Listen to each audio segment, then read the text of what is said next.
Hi there, everybody. Welcome to the Spreecast with my special guest, Alfie Boe. I'm Julie Alexandria, and we are here to discuss and chat and learn more about our favorite tenor. Alfie, how are you? Welcome. Very well, Julie. Thank you. Yeah, it's a pleasure to be here, but be in a different place as well. How's it been for you? I know this has been a huge whirlwind of a tour promoting this latest album. What has it been like? It's been exciting actually because I'm really pleased with the album. I think it'll hopefully get a good response. It's great music, and I think people will be able to connect with it and get a lot of enjoyment from it. But the promotion tour at the moment has been pretty steady and not too bad, not too tiring at the moment. So that's good. Now, you're in New York City currently, and where were you beforehand, and where are you off to next? I was in LA beforehand doing some work, some more music work, and then but prior to that I was in London filming a episode of a period drama that I'm in, a drama called Mr. Selfridge, which is about an American guy called Mr. Selfridge who came over to England and opened the department store back in 1910, 1914, somewhere around that. And I play a character in that drama, and it's going to be broadcast over here as well earlier in the year, next year. So that's exciting. It was good to play a different role and do a bit of acting. It's quite cool. That's fantastic. Is there anything you can tell us about the character you play? And this is with Mr. Jeremy Piven, correct? That's right. Yeah. Jeremy's in it. He plays Mr. Selfridge. And the character that I play is a guy called Richard Chapman, who was quite an established opera singer in his time. But then his career sort of slumped a little bit, and he started to play music halls, which is sort of like cabaret back in them days. So he sort of started just trying to make a living. Basically, that was what he had to do to make a living. But then he's asked by Lady Loxley, who's a friend of Mrs. Selfridge, to come and do a charity concert. But there's a couple of scenes in it that have quite a bit of dialogue, and it was nice to do, I've got to say. So you sort of made the transition, did a little acting, and now back to singing. And I want to ask you about this tour. How long is this promotional tour going to go on for? This tour will be pretty constant for the next few months. Actually, I'm going to be fairly busy. But then I've got to go back to the UK, so I'm going to be flying back and forth and to LA as well. So it's a lot of flights, a lot of travel, a lot of airplane food, which is bad. So how do you stay sane when you're on the road? It must be quite the rigorous schedule. Yeah, I listen to a lot of music and read a good book. I think that's about it. You can go a little crazy on the road with this sort of schedule, but I think you just have to find hobbies. I play guitar, so I always have a guitar with me, so I'm always strumming away or learning a song or writing a song or something like that. So. Not a bad way to pass the time. Now, a lot of the North American audience became familiar with you after with the now famous Les Mis 25th anniversary concert at the O2 Arena, where you played Jean Valjean, just an illuminating role. You were so fantastic. And how has that impacted your life? My goodness, it's changed my life completely. It really has.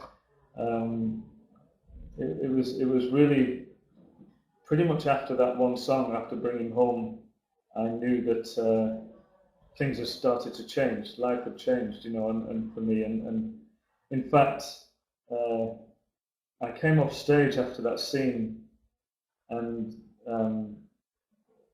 it was very, very strange. But I came off stage and I was carrying Marius in my arms, carrying Nick Jonas. So basically, I think I became the envy of every teenage girl out there that I got to carry Nick Jonas off stage at the O2 Arena. And by the way, might I add, I think Nick Jonas became the envy of every woman in the U.S. watching who wishes that you were carrying them. Okay, go on. Oh, thank you. Yeah, so I'm blushing now, blushing. So I came off stage, and my colleague Matt Lucas, who was playing Thénardier, came up to me and said, "Tonight, a star was born."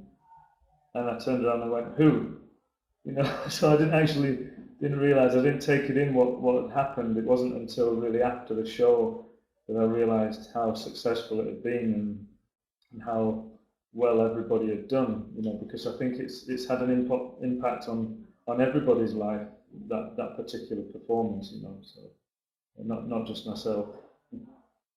Absolutely. I mean, that it was a stunning performance, and I remember watching it for myself the first time and seeing you and just thinking there's something special going on here. Just a beautiful performance from the entire cast. And then, so take me through the progression as far as your career since then, because so many accolades, so many performances, so many opportunities came your way from that performance. Yeah, I pretty much, after I'd taken part in the 25th anniversary, I got to do, I got a record deal with Decca Records, and so that was a real amazing opportunity to put myself out there in the recording industry again, because I had made a number of albums previous to that, prior to that, but I'd not really had the luxury of the promotion that we needed to get it off the ground, really. But having done Les Miserables and gaining the record contract gave us the catalyst to really sell records and develop a career.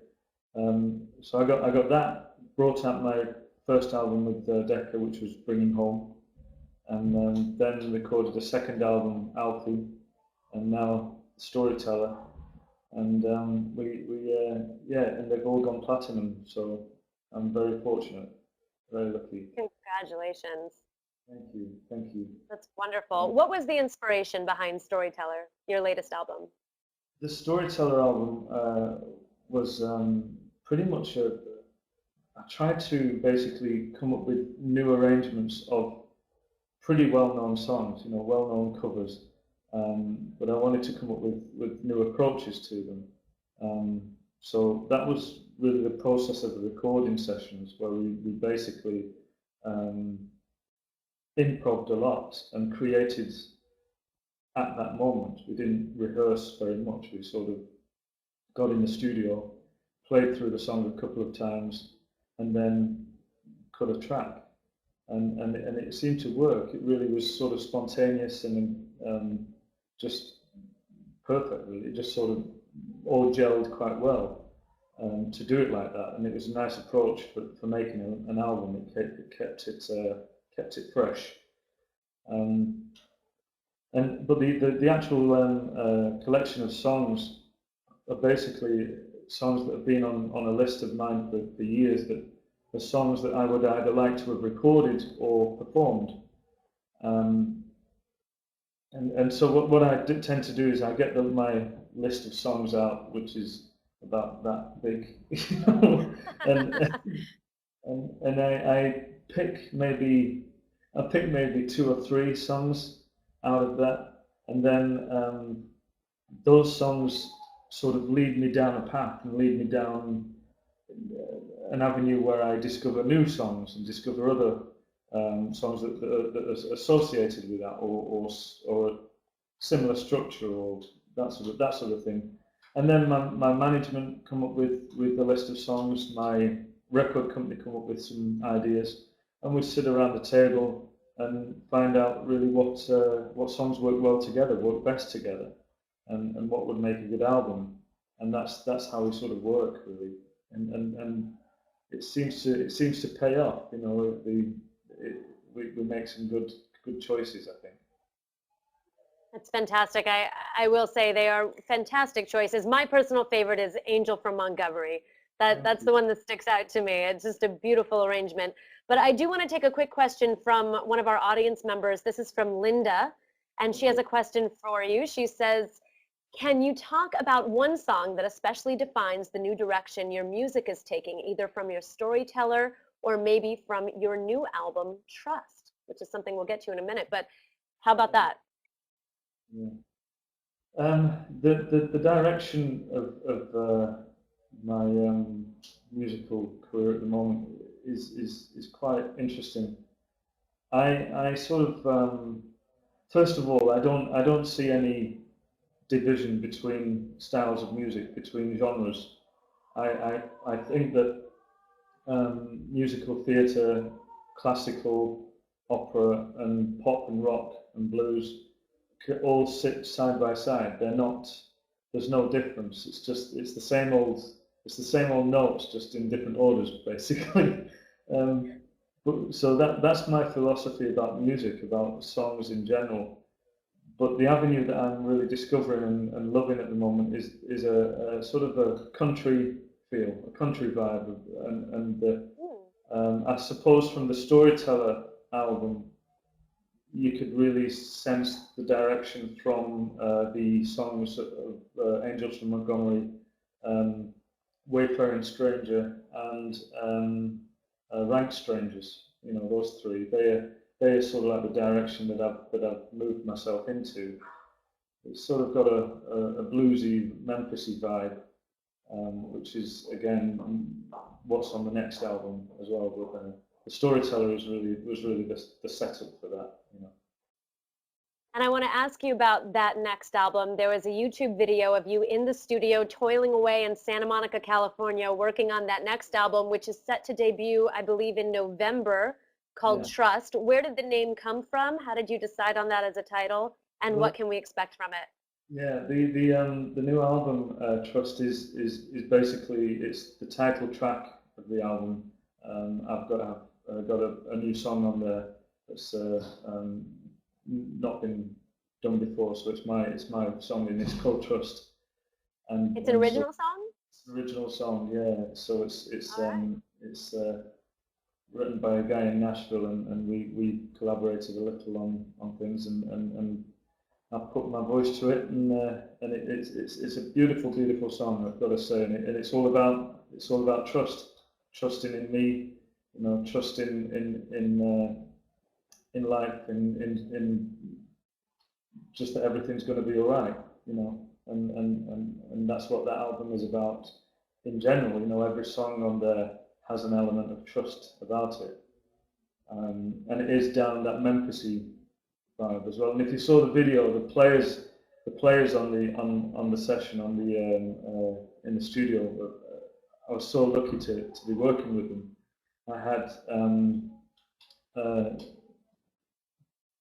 Fred Tackett from Little Feat on guitar, and I had Leland Sklar on bass from James Taylor Band and Toto and Phil Collins and people like that. And I also had on Hammond organ, I had Booker T from Booker T and the MGs, and it was quite the lineup. You know, it was a legend, you know, to be in that room and to be working with such great musicians, you know. Yeah, no, you had an all-star cast of musicians there with you in Santa Monica, and I wanted to ask you, in that same vein, you talk about having trust in yourself and having trust in the music. Was there ever a point in your career where you maybe doubted yourself, or you doubted your talent, or you doubted your choice to be a performer? And if so, how did you get through that? Yeah, I did go through a moment, probably about 3 or 4 years ago now.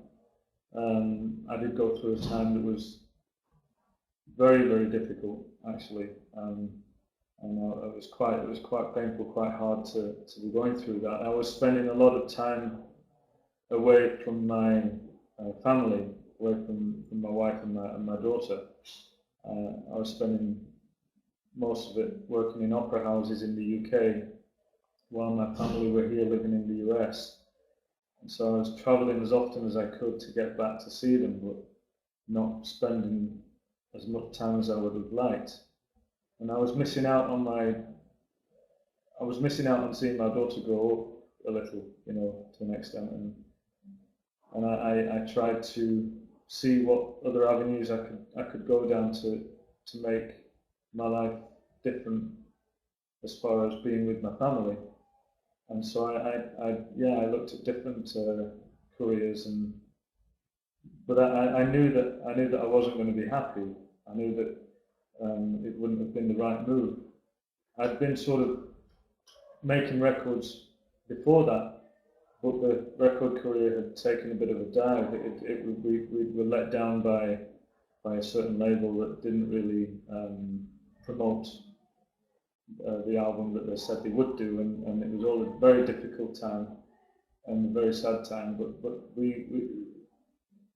I had to pick myself up again and just shake it all off and realise that I have to trust, I have to believe in it, you know, and I thought, you know, it was a very sad time. I thought my marriage was going to be over. I thought I'd never see my kid. And it was awful. It was a really difficult moment. But the person the people that got me through it was my wife. My wife said, you know, look, nothing's wrong. It's all going to be fine. You just have to keep ploughing ahead and get through it.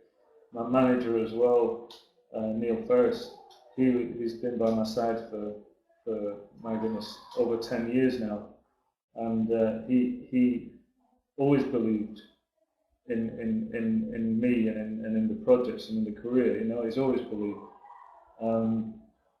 which has been a blessing for me to have someone like that that I can work with, and we're going strong. We're going strong now. Things turned around because literally after that moment, he's waving at me now in the other room, but literally after that moment that I went through that, and I decided that I couldn't do anything else but sing. Singing was my life, and that was what I do, and that was what I was born to do. I got the offer to play Jean Valjean in Les Miserables. And we're so happy you stuck with it. Now we have a fan who's going to come on and speak with us. She has a live question. Her name is Catherine. Okay. Catherine, welcome. Hi, Alfie. How are you? Hello, Catherine. How are you? Okay. Oh, pretty good. Can you see? I can see you. It's Kathy Chelson. Yeah. Hello. Okay, great. Hello. Here's my question. I'll keep it brief. You know, you've expanded my music horizons over the years with the different genres of music that you've done on the CDs, and the most recent with Storyteller is Wayfaring Stranger. How did you always know about that song, or did you come across it? What's the background on that? Yeah, I've known that song for quite a few years. It is a wonderful song. It's a beautiful song. It's a very old sort of gospel blues song, and it's been done in so many different ways. One of my favourite arrangements of that song is by Emmylou Harris. She does a wonderful version of that. But it's basically been on my list of songs for many years to do, and the way we do it, we really sort of rock it up, we blues it up, we put a bit of electric guitar on there and let it scream, and then I do a really terrible dance along to it as well, which I try and improve on. I've seen the dance. It wasn't bad. It was not bad at all. You were great in the concerts in the UK. Thank you. I really appreciate it. Catherine, which concert did you attend in the UK? I was at the two in Scotland, in Glasgow and Edinburgh, and in Brighton. Oh, wonderful. Cool. They were good nights. Very cool. Brighton was a lot of fun. Yeah, they were great nights. They were great nights. Thank you, Catherine. Very cool. Catherine, thank you so much. We appreciate you coming on. Pleasure. Glad to be here. Take care, Alfie. Bye-bye. Bye. Awesome. And guys, if you're watching this Spreecast, please send in your questions for Alfie. We will answer them here live on the Spreecast. So, okay, let's get another audience question ready.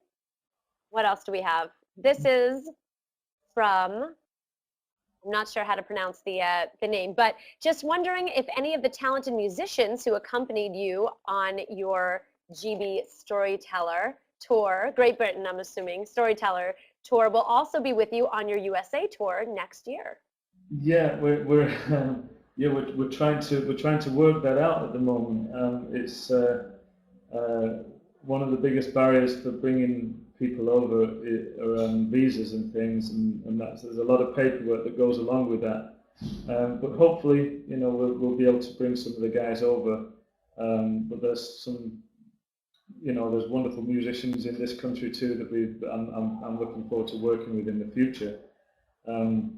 But the guys in the band in the UK, you know, are great players, and we've really bonded very well, and we know a lot of them. You know, they know a lot of the music already, obviously. But I think initially we're just going to sort out the dates, get the theatres set in, and then we're going to think about that in the near future. Very cool. This next question is from Carla.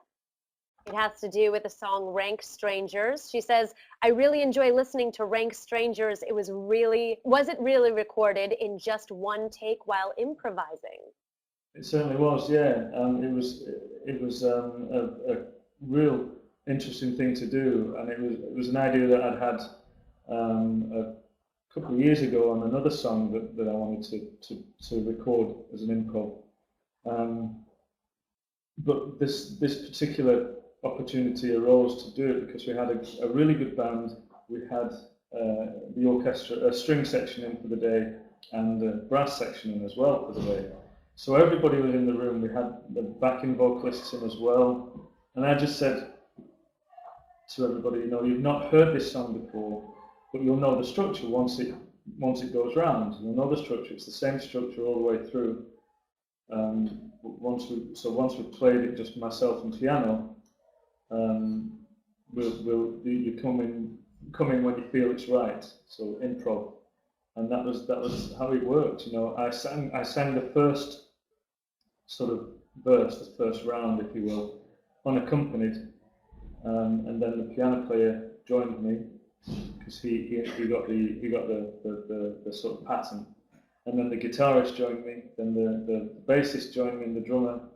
And then the strings did the section. Then in the middle we had this screaming brass solo as well from the trumpet player, and it worked out really well. And then it built up and it got quite rocky and loud, and then it died down again, and it ended with me singing on my own. I basically cut everybody off, and I finished the song a cappella on my own. Wow. Well, sometimes the best stuff comes from a little bit of improv. And this is from Hannah, says, Rank Strangers was a highlight in Glasgow on the BHH tour. It was a cappella, and you could hear a pin drop. That must have been amazing. It was, yeah, a wonderful moment doing it on the show. It was always my encore. I came back on stage to play it and sing it. I played it on guitar as well with my other guitarist, Maury and Matt. And yeah, the silence at the end of the song was dynamic, really. It was wonderful to Walking areas will replace Marco Scudero. To experience that on every gig, really. You know. That changes straight up areas.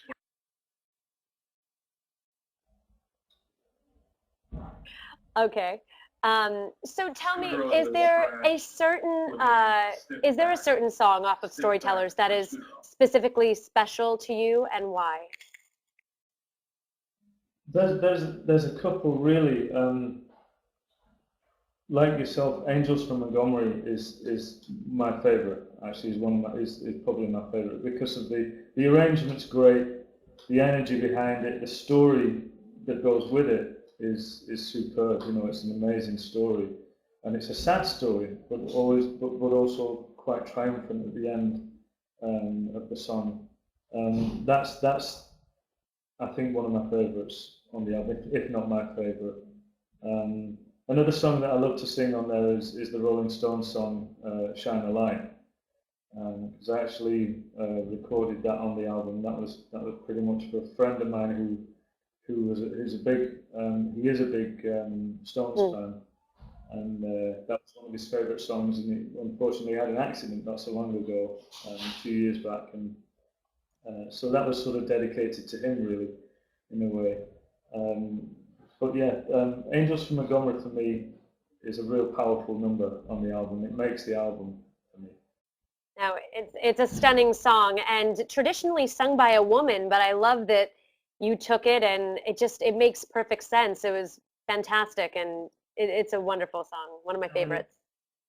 It's actually written by a guy called John Prine, and it's actually been sung by many different people. John Prine originated it, and it's just tells the story of a woman who's tired of her everyday existence, and yeah, and the first line is actually "I am an old woman named after my mother," which is unusual for a guy to sing that, but you know, it works if you have confidence with it, you know. You make it work, though. You make it work, and you sold it. You definitely sold it. Is there actually? We'll take another fan question. Let's see, who else do we have here that wants to chime in and say hello? We got, you're a star who's embraced social networking a lot. I remember when you only had about 1,000 Twitter followers, Yeah. and I followed you immediately, and now you're up to 72,000. It's amazing. Yeah, thank you. Yeah, I'm fortunate that's grown so quickly, and I believe we follow you. I follow you as well now, so that's thank you for following me first. Absolutely. Well, actually, you followed me right after I followed you, to be honest. So I'm one of the few, one of the proud. Thank you. Okay, so this one is from Catherine, and she says, also, my fangirl heart won't let me ask this. I'm sorry. Why did you cut your beautiful, beautiful hair? Yeah. That's from Catherine. Sure, but I needed a change. I had long hair for a long time, and it used to be longer. It used to be longer than that way back when I was a kid. But yeah, I grew it pretty much before I was doing Les Miserables because I couldn't afford a haircut, and so it got longer and longer, and I just doing so much traveling that it just grew, and I kept it for a while. But I just felt I needed a change. I hope people like the new look. It's a little different. Yeah, and I've started to wear glasses now because I'm getting old. So I can't see very well. It's a good look. It's a good look. It works. It works. It's a good look. Of all of the cities and of all of the concerts that you've done in Europe and also in North America, is there one performance that sticks out to you that you've done on this tour? Oh well, on this tour, you know, playing the Royal Albert Hall was pretty special. It was an amazing night, and we got to do it twice. We got to play it two full houses in 2 nights, and it was a great evening, wonderful evening to play that venue and just be in that building that's got so much history for performance. But the concerts that stick in my mind that I've done since doing Les Miserables, I think have got to be the Her Majesty's Jubilee concert at Buckingham Palace, and that was very special for me to be a part of that. That was a great night. I got to meet so many amazing artists and the Her Majesty as well, which was incredible. But one concert that I did recently over the last couple of months was the Memorial Day concert at Washington DC at the Capitol, and that was very, very special to me to be a part of that. Because during the day of the concert, I decided to get up and go out for a walk down from the Capitol all the way down to the Lincoln Memorial and down to the Vietnam Memorial as well. So I got up at about 7 a.m. and walked all the way down and met so many veterans and sat in the fields with them and talking with them and getting all their knowledge about why they were there and how important this day was. And one guy said to me, which sort of hit home why I was there. One guy said to me, "You're up at the Capitol tonight. I want you to take this pin, this badge," and it was a POW badge, which says "Bring our boys home, bring them home," and that's the song I was singing that night. And so I held it in my hand while singing, and it was a real special moment. I had it in my hand when I walked on, put it in my pocket, and he said to me, "You're representing us up there. You're representing all the veterans when you're singing on that stage." And that really hit me hard, because I knew I had a task, and I knew I had a job to do, and a very proud job. And I hope I did them justice and service, and because those guys were amazing to meet and to put that whole event into a perspective for me. I then got to meet a lot of the war heroes after the concert as well, and I was humbled, very humbled. It was that is a very special day, and I hope and I pray that I can be a part of it in the future. I've made some wonderful friends in the soldiers and in the other artists on stage as well. Gary Sinise and Joe Montagna and Ed Harris, wonderful guys to be involved in that. But I think one of the highlights of the event was the finale and getting to duet with General Colin Powell, which was quite an event. I was singing America the Beautiful at the end of the show, and the general was stood next to me, and he was singing away. He was singing his heart out, really going for it. So I handed him the microphone, and he got.